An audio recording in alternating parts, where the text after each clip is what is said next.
Let us study the chapter known as Carbohydrate Chemistry.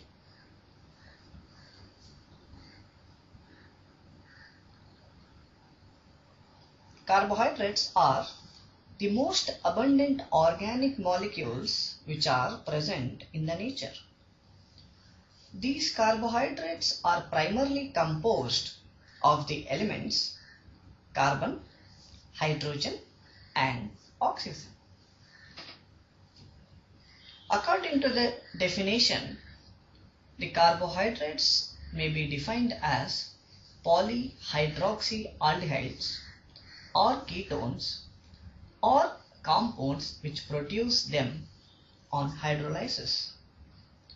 So what is the meaning of polyhydroxyaldehydes or ketones? Actually, these carbohydrates are of two families. One is an aldehyde family where aldehyde is a functional group, and another one is a ketone family where ketone is a functional group, which are incorporated with carbon atoms, hydrogen and hydroxyl molecules. Because of this, these carbohydrates are generally referred as polyhydroxyaldehydes or polyhydroxyketones, which are generally produce them on hydrolysis. Now let us study what are the functions of carbohydrates. These carbohydrates participate in wide range of functions. That is, they are the most abundant dietary source of energy, which can give like 4 calories per gram for all organisms. And another important thing, that these carbohydrates are very important for the synthesis of other organic molecules like fats and amino acids. That is the biosynthesis of fatty acids and amino acids, which are generally depends on carbohydrates. Next is the carbohydrates forms an important component in structure of cell membrane, and not only that, they also involve in the cellular functions such as like growth, adhesion and fertilization. These carbohydrates are generally known as glycoproteins or glycolipids, which means a carbohydrate which is incorporated with a protein known as a glycoprotein, and if carbohydrate is incorporated with a lipid known as glycolipid.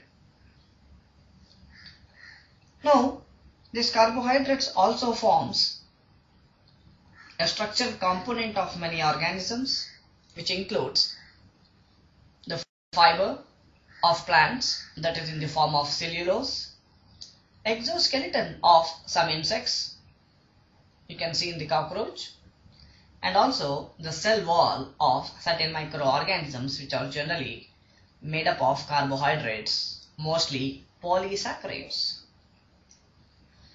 The final thing is the carbohydrates also serves as the storage form of energy, that is in the form of glycogen. It is very important as it stores the energy for the immediate requirements as the body demands. Now, let us study the classification of carbohydrates. These carbohydrates are generally called as saccharides, which is because in Greek terminology, saccharon, which means sugar. These carbohydrates are broadly classified into 3 major groups, that is monosaccharides, oligosaccharides and polysaccharides. This categorization of different saccharides are based on the number of sugar units which are present in that particular carbohydrate molecule.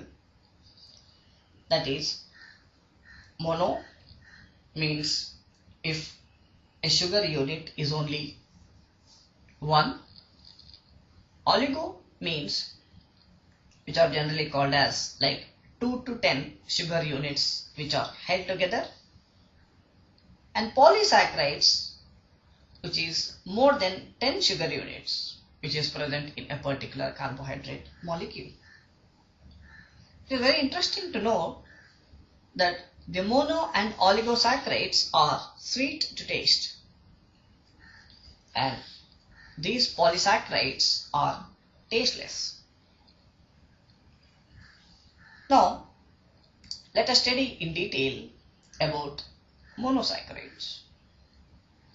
I already mentioned in the beginning, that is when we studied the definition of carbohydrates. Let's review again. What is the definition of carbohydrate here? The carbohydrates are polyhydroxyaldehydes or ketones or compounds which produce them on hydrolysis. And we also studied the carbohydrates has two families. One is the aldehyde family, another one is the ketone family. So same like that, these monosaccharides exist in two different forms, that is aldehyde form and ketone form. And the monosaccharides are the sugars with aldehyde group known as aldoses, and with ketone group is generally referred as ketosis. The aldehyde you can see here, the aldehyde has the functional group CHO, and the ketone which is generally has C double bond O. So these are the two functional groups which we generally seen in carbohydrates. So now let us study about oligosaccharides. These oligosaccharides contains 2 to 10 monosaccharides molecules which are liberated on hydrolysis. That is based on the number monosaccharide units present, the oligosaccharides are further classified or further divided into disaccharides, trisaccharides, etc. That is, if you take disaccharide, the disaccharide consists of two monosaccharide units held together by means of a glycosidic bond. And trisaccharides, same, the three monosaccharide units which are held together by glycosidic bond. So whatever it is, if the number of sugar units are between 2 to 10, then they are generally referred as oligosaccharides. Next, study about polysaccharides. Polysaccharides are generally known as the polymers of monosaccharides. That is, a number of monosaccharide units which are held together by a glycosidic bond. And all the polysaccharides which are generally of very high molecular weight. I already mentioned you that these particular polysaccharides are usually tasteless, and these polysaccharides also form colloids by combining with water. And it is very important to know that these polysaccharides are also divided into two types. One is known as the homopolysaccharide, where this particular polysaccharide contain identical unit of monosaccharide units. And the heteropolysaccharide contains different types of monosaccharide units which are held together by means of glycosidic bond. Now, let us study the structural aspects of monosaccharides. Now in this particular monosaccharides, it is very important to know the isomerism.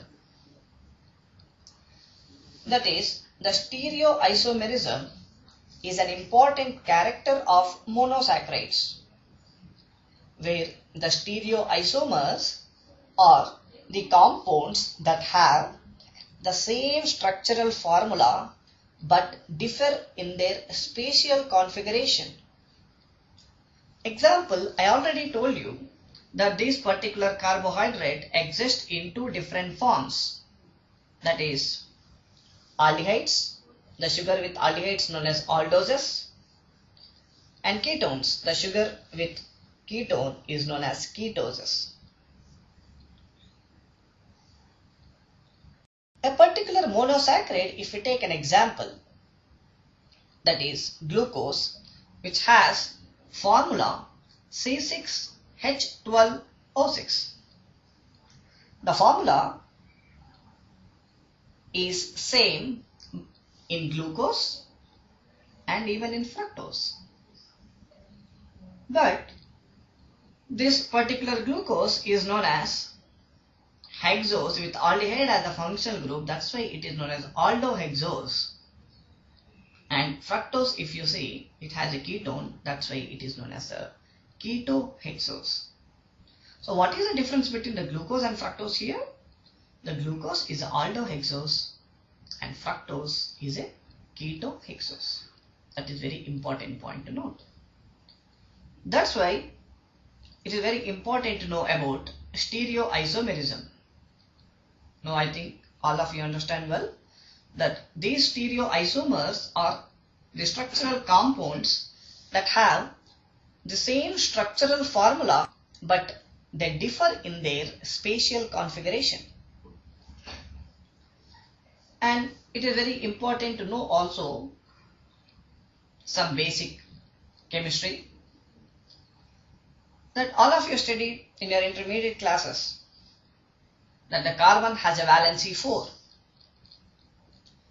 And a carbon is said to be asymmetric when it is attached to 4 different atoms or groups. The determines the possible isomers of a given compound, which is equal to 2n. Glucose, which contains 4 asymmetric carbons, and which glucose contains totally 16 isomers. It is just a basic chemistry, and whatever you need to know in this particular slide is carbon has a valency 4 and glucose has totally 16 isomers. And you should have a basic idea about stereoisomerism. So what is a stereoisomerism and what is the difference between glucose and fructose, and mainly to differentiate between aldoses and ketoses, it is very important for not to confuse. Okay, let us move on to the structural aspects of carbohydrates, and we'll come to the formula again.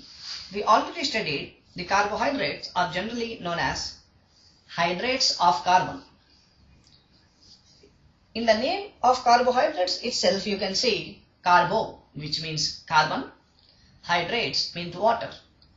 So CH2O is a basic component which is generally seen in a carbohydrate structure, and depending upon the number of carbon atoms, the formula can be written as CnH2ON. N means number of carbon atoms. And it is very important here to know that the minimum number of carbon atoms which are present in carbohydrates is 3. So according to our formula CnH2ON, when n is equal to 3, the formula is C3H6O3. So this C3H6O3, which has 3 carbon atoms, generally known as triose, means a saccharide with 3 carbons. That's why it is known as triose. This triose also exists in two forms. One is aldehyde form, another one is ketone form. The aldehyde form, it is known as aldotriose, and ketone form, it is known as ketotriose. And here I want to mention another important point to all of you, that if you identify a functional group, that is, you can see in aldehydes, always the aldehyde group which can be seen at carbon 1, and ketone group is always seen at C2, that is carbon 2. Now let us study what is glyceraldehyde. The glyceraldehyde is generally known as the reference carbohydrate. Why? Because the glyceraldehyde, the name itself you can see in aldehyde, which means it is an aldose with 3 carbon units, so it is known as aldotriose. So what is the aldotriose? It has a same molecular formula, that is C3H6O3, which is known as glyceraldehyde. So that's why this glyceraldehyde is the simplest monosaccharide, and it is very important point to know. Now let us see the structure of glyceraldehyde. The glyceraldehyde, I already told you, it is a triose, and it is a simplest monosaccharide with one asymmetric carbon atom. You can see here the glyceraldehyde is a triose with 3 carbon atoms, carbon 1, carbon 2 and carbon 3. So in this glyceraldehyde, you can see the functional group aldehyde, which is seen at carbon 1. So this particular glyceraldehyde exists as 2 stereoisomers, and which has been chosen as the reference carbohydrate to represent the structure of all other carbohydrates. Now let us see what is epimers.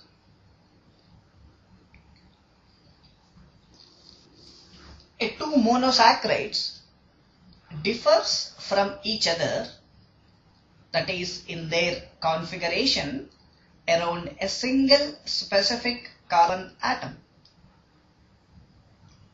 Then these two compounds are known as epimers to each other, which means, for example, if you take 2 monosaccharides, if 2 monosaccharides differ from each other around a specific carbon, that is orientation of H and OH is different in only one carbon, then those 2 monosaccharides are referred as epimers to each other. Here you can see an example where you can see the structure like glucose and mannose. So in glucose, you can see in second carbon, the OH is oriented towards right side. The same thing in mannose. In second carbon, the OH is oriented towards left side. And if you see all other carbons from C1 to C6, everything is same, which is of mannose. But the only difference between glucose and mannose you can see at carbon 2. At carbon 2 of glucose, OH is oriented towards right side, and carbon 2 of mannose, it's oriented towards left side. According to our definition, if 2 monosaccharides differs from each other around single specific carbon atom. What is the single specific carbon atom over here? C2. The carbon 2 is a single specific carbon atom which differs between glucose and mannose. That's why these two compounds are known as epimers to each other. In the same way, you can also see another example between the glucose and galactose. The difference between glucose and galactose you can see at C4. The orientation of H and OH in C4 is different, and elsewhere everything is same between glucose and galactose. So that's why these glucose and galactose are also known as epimers to each other with regard to the carbon 4. So that's why the glucose and mannose are known as C2 epimers and the glucose and galactose known as C4 epimers. So the process of the interconversion of glucose to mannose and mannose to glucose, or maybe from glucose to galactose and galactose to glucose, is known as epimerization. And there are the enzymes which mediate this process. They are called as epimerases. Epimerases are the enzymes which are responsible for this epimerization. So what is the enzyme which is responsible for the conversion of glucose to mannose and mannose to glucose?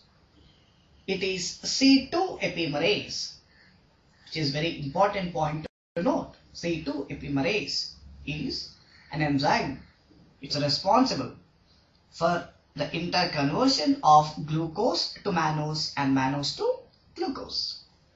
In the same way, the enzyme which is responsible for the conversion of glucose to galactose and galactose to glucose is generally referred as C4 epimerase. It is very important point to note. So we'll move on to another small topic which is known as enantiomers. Here, enantiomers are a special type of stereoisomers. In simply we can say the enantiomers are the compounds which are like mirror images of each other. And the majority of the sugars in higher animals, including man, which are generally present as D type. So like that, the enantiomer of D is nothing but L, and enantiomer of L is generally referred as D, because both are stereoisomers and which are mirror images of each other.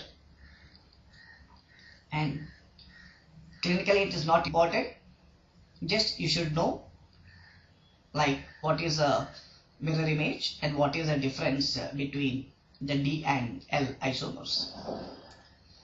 Simply the D and L isomers, which can be represented according to the optical activity of the sugars, that is depending upon the optical orientation between H and OH with respect to the carbon. The D means dextrorotatory and L means levorotatory. That's all you need to know. So in our common medical practice, D-glucose, you can say this D-glucose is known as dextrose. Why? Because our body can metabolize mostly D types of sugars and not the L type, which is the important point to remember. Now finally, we will find out what is the structure of glucose. Initially in the beginning of the chapter, I just gave you a small introduction about the glucose and fructose. So what is the glucose over here? The glucose is iohexose. The glucose is a 6 carbon atom and it is a monosaccharide. And this particular glucose, which can be written even in cyclic forms. So, for the better understanding of glucose structure, first we need to know the formation of hemiacetal and hemiketal. That is, if a glucose is undergoing hemiacetal, or if it is converting into hemiacetal, then it is known as an hemiacetal glucose.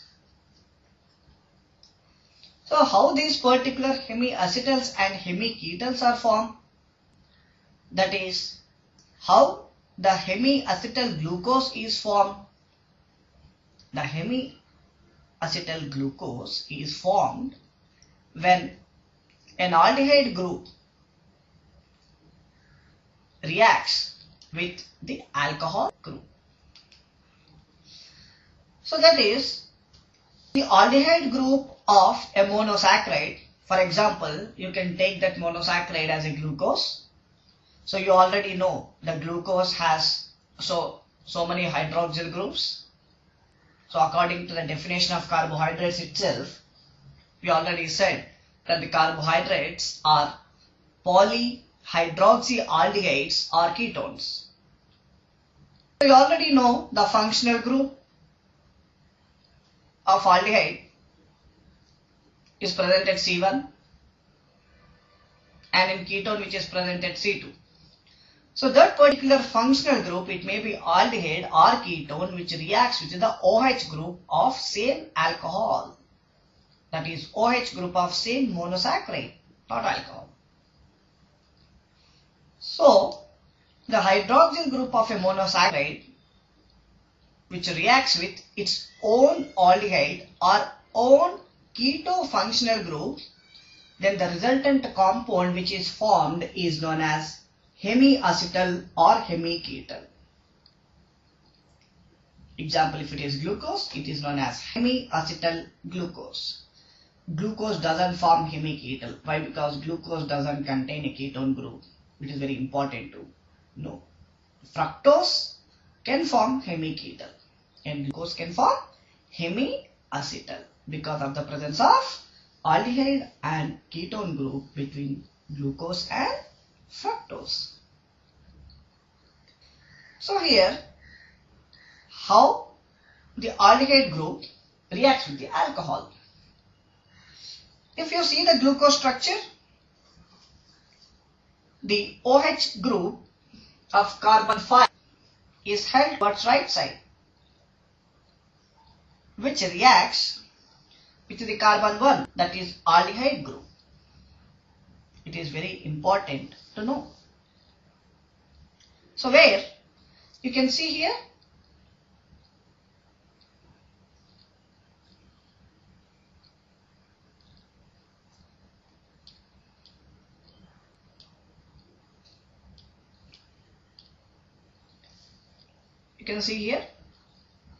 in this particular structure, the glucose, the C5, the OH group which is present at the C5 reacts with aldehyde group. Then the OH leaves this particular place and will occupy the place over here. So whatever the O which is present here is removed and it will be hanging in the middle. So here it also forms H and OH because the OH which is present at C5 is accommodated in the place of O, which causes the loss of double bond and it forms single bond, and whatever the O which is like removed, which can be hanging in the middle. So this particular structure, whatever is formed, is known as hemiacetal glucose. It is very important to know.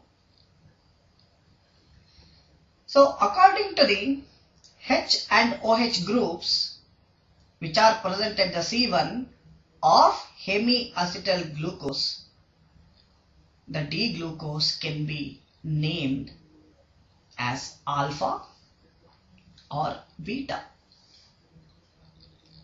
If OH group of a D-glucose is oriented toward right side, then it is known as alpha, which is known as alpha D-glucose.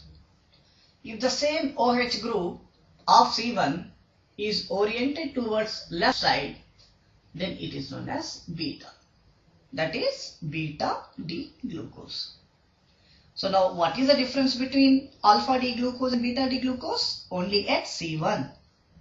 In alpha D-glucose, the OH group at C1 is at right hand side, and in beta D-glucose, the OH group at C1 is at left hand side. So what is this orientation literally means? It's nothing but an optical activity of the sugars. For example, a freshly prepared glucose solution is in the form of alpha D-glucose, so which possess an optical activity of 112.2 degrees, and slowly it can convert into equilibrium glucose. What is the equilibrium glucose? It is normal glucose without hemiacetal or hemiketal formation. You already saw the normal structure of glucose. Means whenever a glucose solution is made, that is in the form of alpha D-glucose, so its optical activity is 112.2 degrees. After some time, the optical activity gradually decreases from 112.2 degrees to 52.7, where it forms an equilibrium glucose, and it is not hemiacetal glucose. And this particular equilibrium glucose is added with strong alkali like sodium hydroxide. From 52.7 degrees, the optical activity of the normal equilibrium glucose further decrease to 18.7. Then the OH group, which is held at carbon 1, shift towards left because of decrease in its optical activity from 52.7 to 18.7. Then it is referred as beta D-glucose. And the interconversion of alpha D-glucose to beta D-glucose with respect to the equilibrium glucose is known as mutarotation. Mutarotation is a process of interconversion of alpha D-glucose to beta D-glucose or beta D-glucose to alpha D-glucose with respect to that of equilibrium glucose, which is known as mutarotation. And now if you see the difference between the alpha D-glucose and beta D-glucose is only at C1. If you see all other C2, C3, C4, C5 and C6 all are same. In alpha D-glucose, the OH is oriented towards right side, and in beta D-glucose, the OH is oriented towards left side.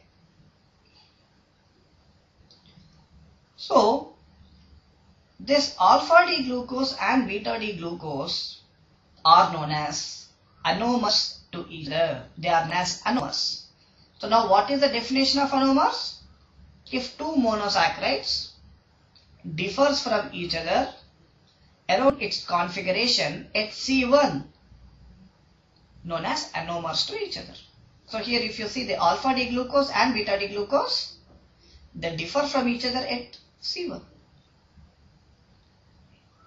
And the process of interconversion is known as mutarotation, and the two carbons, that is C1, which are undergoing optical activity, which is alpha D-glucose and beta D-glucose, are known as epimers to each other.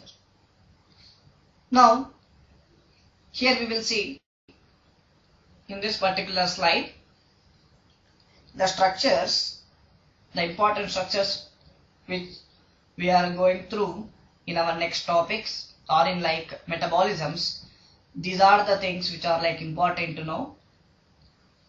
You already studied the triose. The triose is aldotriose. In aldotriose you also already studied the structure of glyceraldehyde. What is the molecular formula for the glyceraldehyde? Which is C3H6O3. And what is known as aldotriose. So what is the ketotriose? Which also has the same formula, C3H6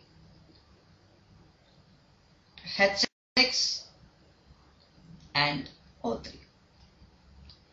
And I already told you the aldehyde is always present at C1 and ketone is always present at C2. So this particular structure is known as dihydroxyacetone. So what is the dihydroxyacetone? The dihydroxyacetone is known as ketotriose. Glyceraldehyde is known as aldotriose. Like that, you have some of the structures which are in ketone form. For example, xylulose. Even in xylulose you can see second carbon, you can see ketone group. But it is very important to remember the third carbon, the OH is held towards left in xylulose. It is very important to remember because this particular xylulose may come in HMP pathway and uronic acid pathway, where you have to identify the structure. It's very important to know. So here at carbon 1 you have H and OH, which is generally written as CH2OH. And second carbon you have a functional group, that is C double bond O. And at third carbon OH is oriented towards left and H is right. And in fourth carbon H and OH. And in fifth carbon again CH2OH. This is known as xylulose, which is D. Because of last but one carbon, you have to always see to find out whether it is D or L. So last but one carbon, if OH is on right side, just simply you should know that it is a D configuration. So like that you have like ribulose. So now what is the difference between xylulose and ribulose over here? Here in third carbon the OH is on right side. So all OH you can see in the ribulose is on right side. So it is very easy to differentiate between the xylulose and ribulose, where in xylulose at carbon 3 OH is held towards left, and in ribulose the OH is held towards right at third carbon, and all OH which are of right side. It is very easy to remember. So finally we will see another important structure known as fructose. Fructose, we know it is known as a ketohexose. What is aldohexose? Aldohexose is glucose with same molecular formula of C6H12O6. In fructose you can see here same at carbon 1 H and OH, which can be written as like CH2OH. And according to our rule, always ketone is present at carbon 2 in carbohydrates. So in like second carbon you can see the ketone group.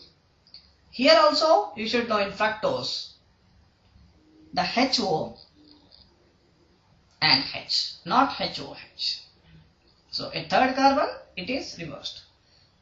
So even in glucose, if you clearly identify, there also the C3 is reversed.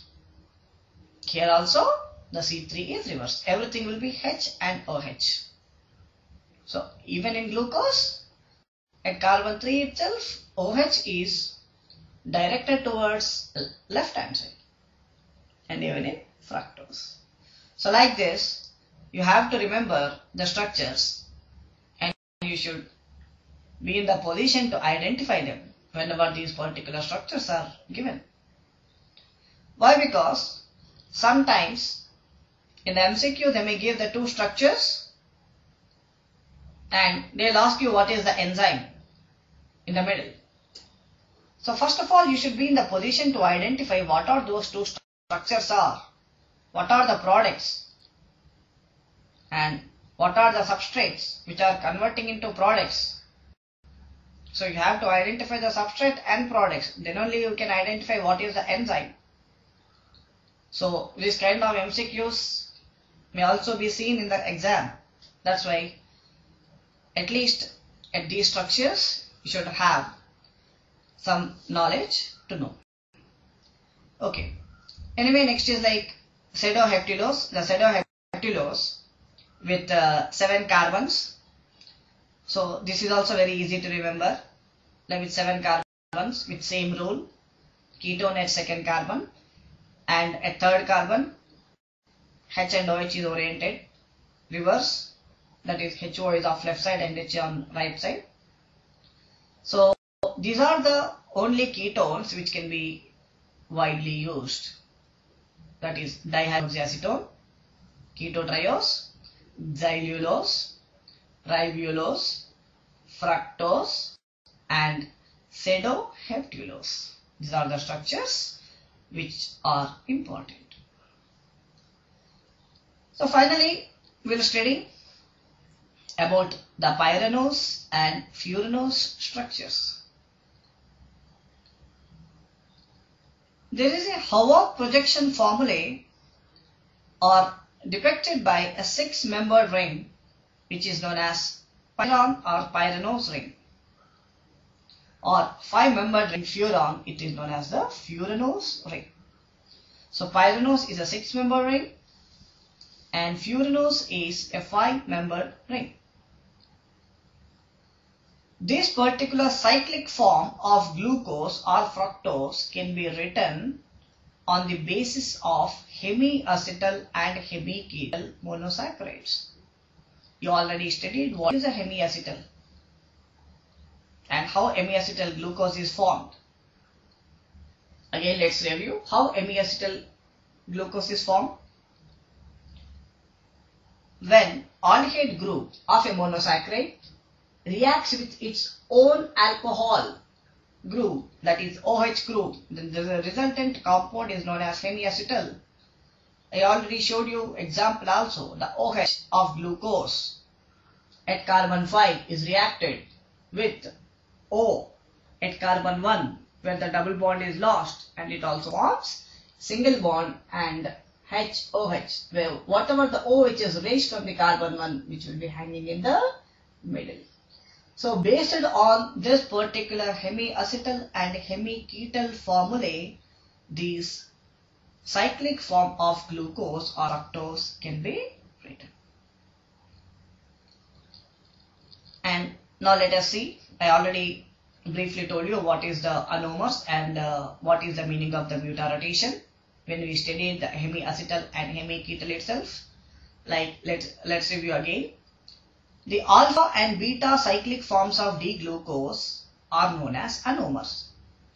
What is the meaning of this? I already told you. The alpha D-glucose and beta D-glucose both are anomers to each other. Why they both are anomers to each other? Because they differ from each other in the configuration at carbon 1. Because that carbon 1 is known as anomeric carbon. Always you have to remember, the carbon 1 of any monosaccharide is known as anomeric carbon. So, the alpha D-glucose and beta D-glucose differ at carbon 1, that is at anomeric carbon. That's why they are known as anomers to each other. You already know that in case of alpha anomer, the OH group held by anomeric carbon is on the opposite side of the group, that is CH2OH of a sugar ring. This is exactly reverse whatever you can see in the beta anomer. And this, even though the molecular formula is same, these alpha and beta forms, cyclic forms of glucose, are these alpha and beta anomers shows difference in a certain physical and chemical properties.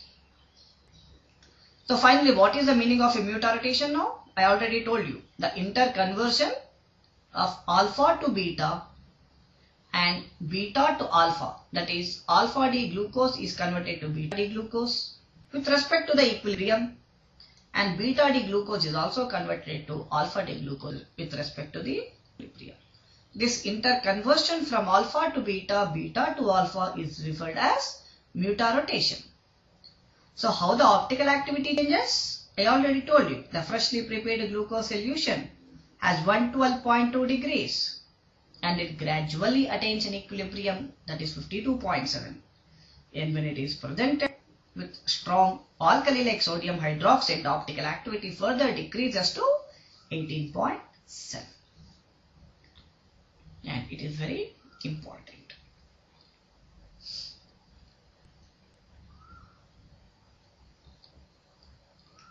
Now, here you can see how they are like interconverting each other. So, here you can see this is known as like D-glucose. The OH at carbon 5 is reacted with the O which is present at carbon 1. And there is a loss of double bond because of OH is coming and sitting over here. What is happening? A single bond is created and it will become HOH, and that O will be hanging in the middle. And this is the pyranose ring. 1, 2, 3, 4, 5, 6. 6-sided pyranose ring. The numbering can be made from here, where whatever the O which is released from the carbon 1 which is hanging in the middle can be written here. So from here the numbering is done like 1, 2, 3, 4, 5, 6 carbons.